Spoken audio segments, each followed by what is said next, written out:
Hi, I'm Peter J. Ray. Welcome. Today's topic is Resalest Remarkable Books 64. The first book today is We'll Always Have Cleveland by Les Roberts, 2006. The author of this book is the author of the Milan Yakovich Private Eye novels, and I think there have been about 15. I've read, I think, maybe 10. And these are they're novels set in Cleveland, Ohio, and I read several in Manila, Philippines when I was homesick for Cleveland. And it's they're very nice books. Yakovich in his work would often stop in bars and check out how the Browns, Cleveland Indians, or Cavs were doing on television. Sometimes he'd go to games. I loved that part. And I actually communicated briefly with Les Roberts on Facebook.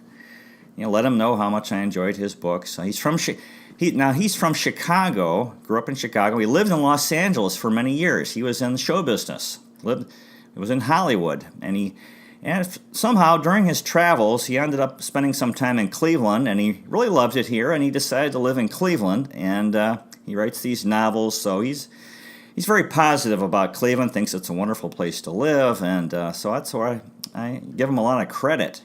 He sees the good here.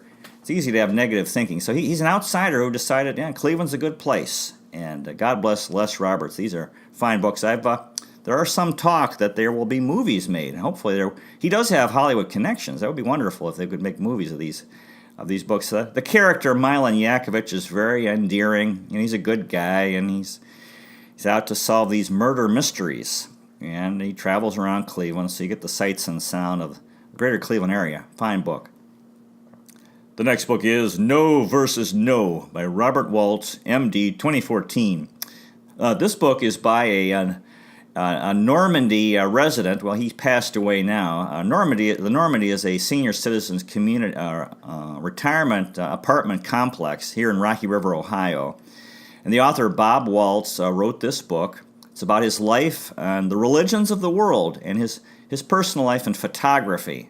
So, he was an old guy near the end of his life. He decided to self-publish this. It's a fine book, and he's a good guy, and this is about, he was an international fella. He would ended up traveling around the world and talking about, like I said, life and these various religions. And so it's a fine book by No versus No.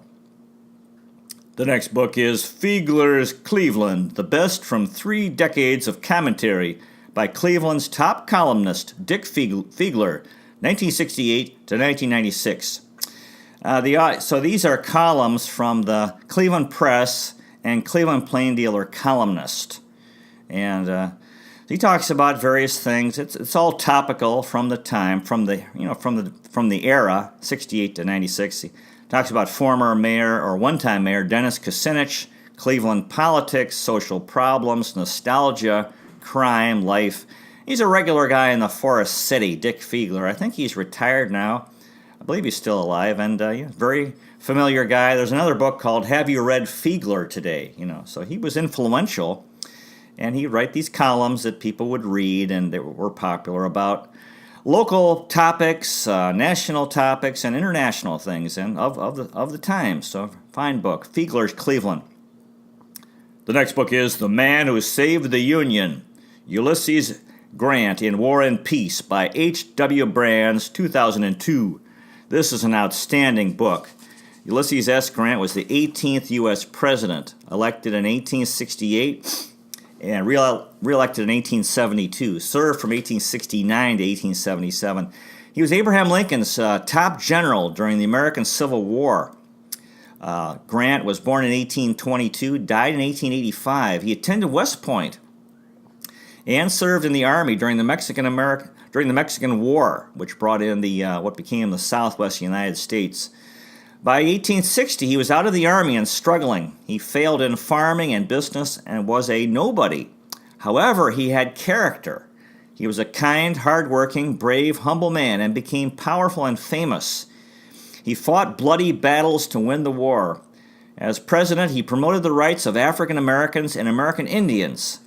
After his presidency, he traveled the world, went to Europe, the Middle East, Asia. God bless Ulysses S. Grant. This is a tremendous book and very inspiring. I think Grant's a good example of the importance of character.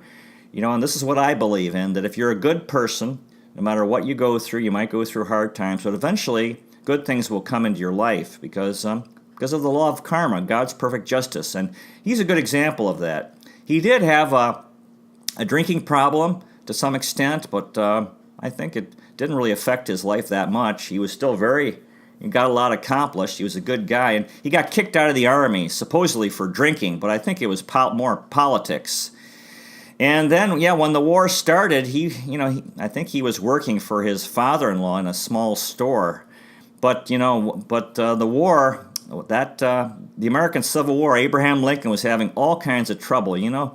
It's hard. Civil wars are especially bad because countrymen are killing each other, and Abraham Lincoln couldn't find generals who were willing to fight, and who,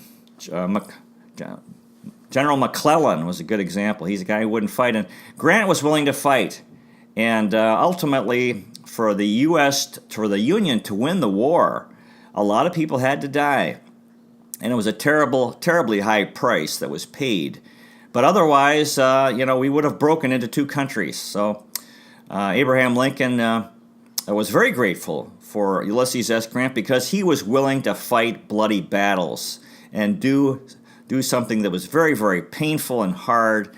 And that led to victory in the war because ultimately the South was running out of men and the North, had a larger population. So Grant deserves a lot of credit, Lincoln and Grant, for the Union winning the war and for keeping the United States one country and for ending African American slavery.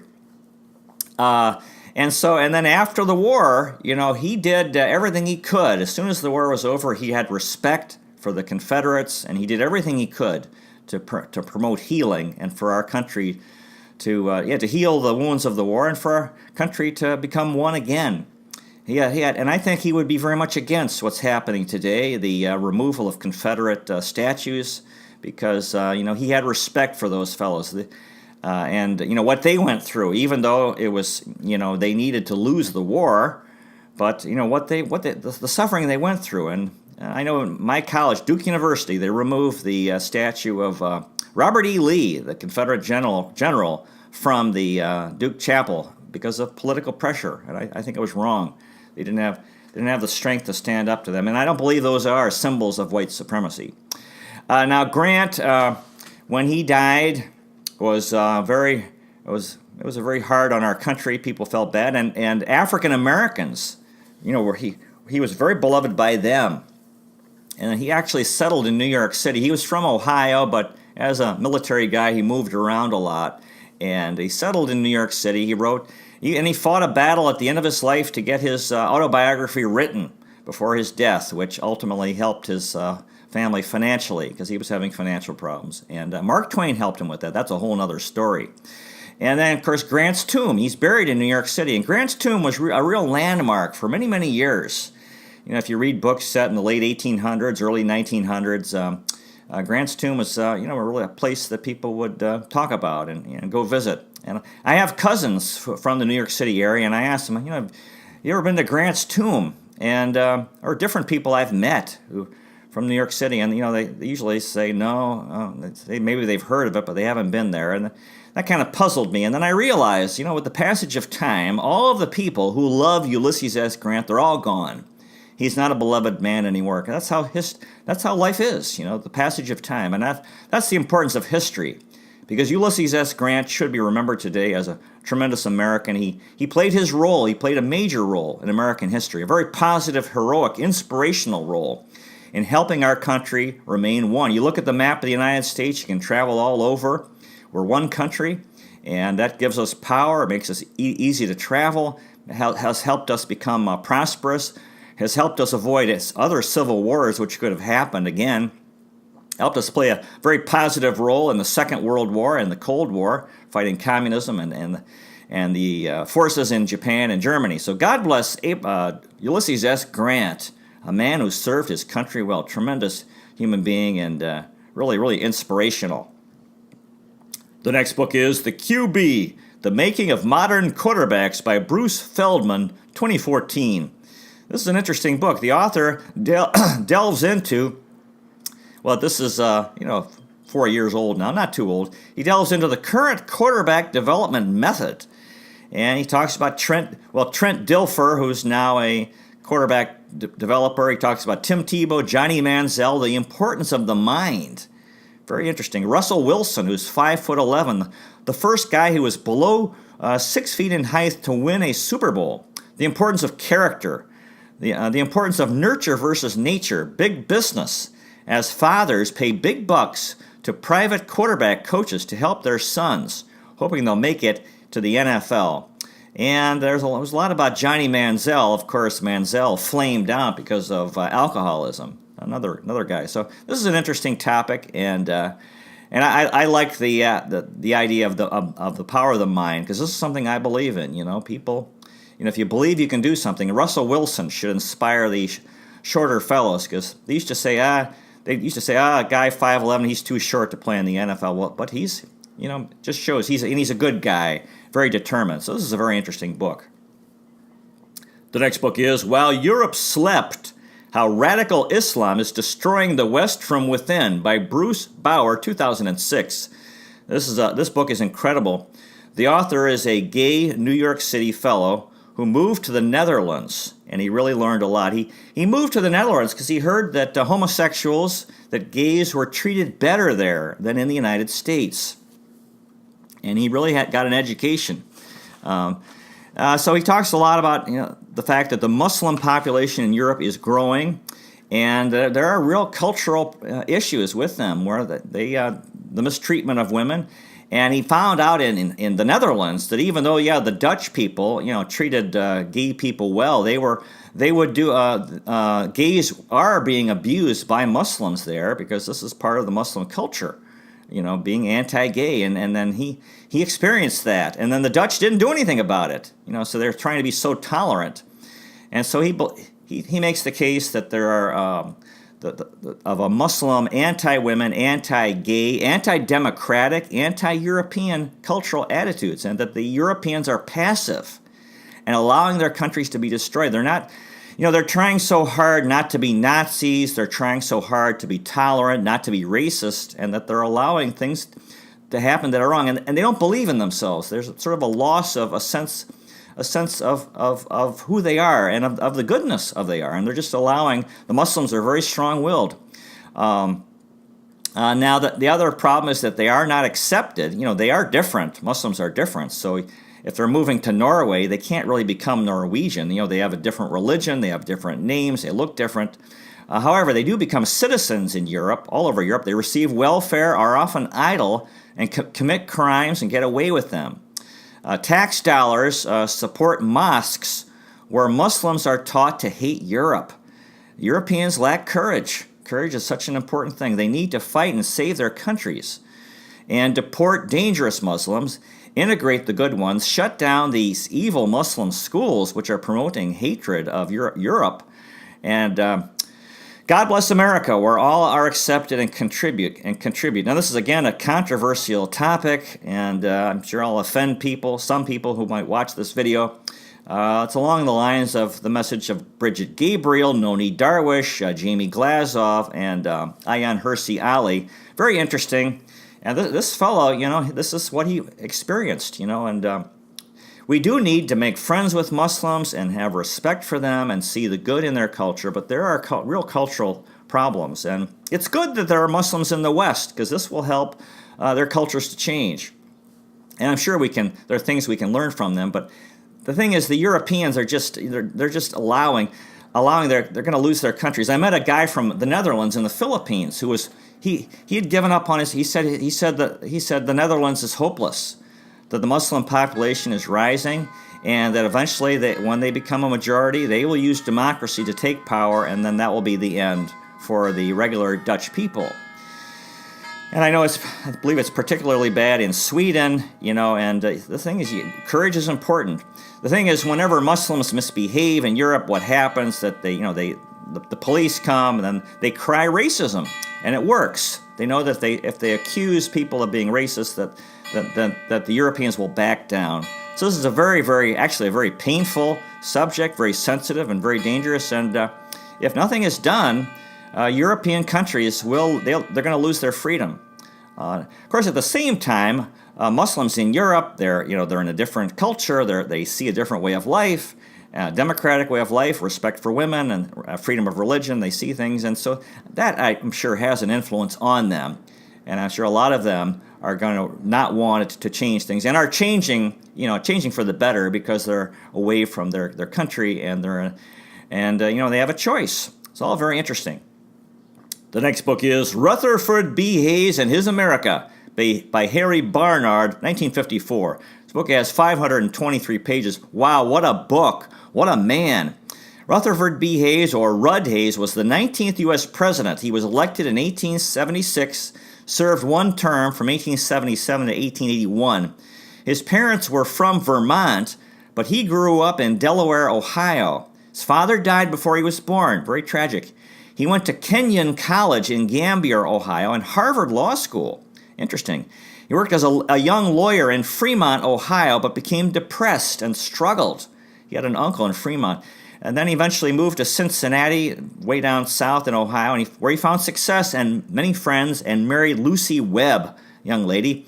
During the Civil War, he became a hero, and he loved the experience. He really enjoyed his wartime experiences. And as a lawyer, he defended a mentally ill woman. He also defended escaped slaves, was elected to Congress, and became Ohio governor. The 1876 election was really close. Sam Tilden was his Democratic opponent. Now, as president, Hayes ended military rule in the South going back to the Civil War. He favored civil service reform. He dealt with Mexican bandits Mexicans who were entering the U.S. And stealing things, horses, and then going back. After leaving office, he promoted education for the South. W.E.B. Du Bois, the famous African American, received a scholarship from a charity that he supported. He's a hero in Paraguay, South America. For his role, he ended up working as an arbitrator in a dispute between Paraguay and Argentina, and he ruled in favor of Paraguay. And there's a story about this guy from Paraguay. His dream was to come to visit the Hayes home, Rutherford B. Hayes home in Fremont, Ohio, because he's really beloved in Paraguay, South America. Hayes helped heal America after the Civil War. A very good man. He promoted vocational training. He's also considered a founder of Ohio State University, and Hayes Hall at Ohio State is named after Rutherford B. Hayes. So I really love this book. I found it very inspiring, and again, he's another good guy. And a lot of guys probably hated their war service in the Civil War. He really seemed to flourish, in that whole environment of war and the camaraderie and so forth. So he's got a place I used to visit in Lakeside, Ohio, and I haven't visited his home. It's on my bucket list. It's not far from where I live here in Rocky River, Ohio, in Fremont, Ohio, south of Sandusky. God bless Rutherford B. Hayes, a man who served his country well.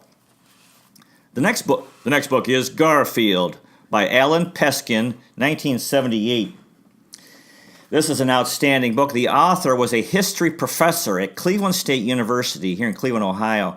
James A. Garfield, the 20th U.S. president. This is his biography. Garfield was born on November 19, 1831, in a log cabin in what is now Moreland Hills in the Cleveland area. His father died when he was 2 years old.